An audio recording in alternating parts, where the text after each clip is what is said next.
বাংলাদেশ ভারতের মধ্যে সাম্প্রতিক রাজনৈতিক টানাপোড়েন, কূটনৈতিক দূরত্ব ও ব্যবসায়িক নিষেধাজ্ঞার মধ্যেও দুদেশের বাণিজ্যিক সম্পর্ক স্থিতিশীল রয়েছে।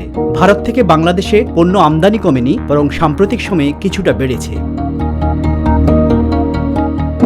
অর্থনৈতিক সমীক্ষা 2025-এর প্রতিবেদনের তথ্য মতে 2024-25 অর্থবছরে ভারত থেকে আমদানি হয়েছে $969 কোটি 30 লাখ পণ্য।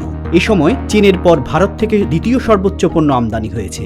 এক বছরের ব্যবধানে দেশটি থেকে পণ্য আমদানি বেড়েছে 7.83%। অপরদিকে গত অর্থবছরে ভারতে $176 কোটি পণ্য রপ্তানি করেছে বাংলাদেশ।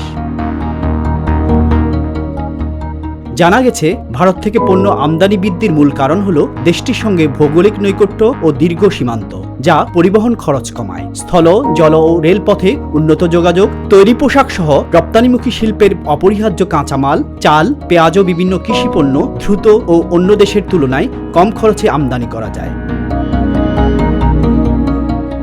জাতীয় রাজস্ব বোর্ডের তথ্য মতে ভারত থেকে তুলা, কাপড়, সুতা, শিল্প যন্ত্রপাতি, বৈদ্যুতিক সরঞ্জাম, যন্ত্রাংশ, অটোমোবাইল, 2 চাকার গাড়ি, বাণিজ্যিক যানবাহন, কয়লা, পেঁয়াজ, মশলা, চিনি, চালসহ বিভিন্ন কৃষিপণ্য, রাসায়নিক, ওষুধের কাঁচামাল, রঞ্জক পদার্থ, প্লাস্টিকের কাঁচামাল, সিমেন্ট উৎপাদনের প্রধান কাঁচামাল, ক্লিংকার, ইস্পাত, অ্যালুমিনিয়াম সহ কয়েকশো ধরনের পণ্য আমদানি হয়।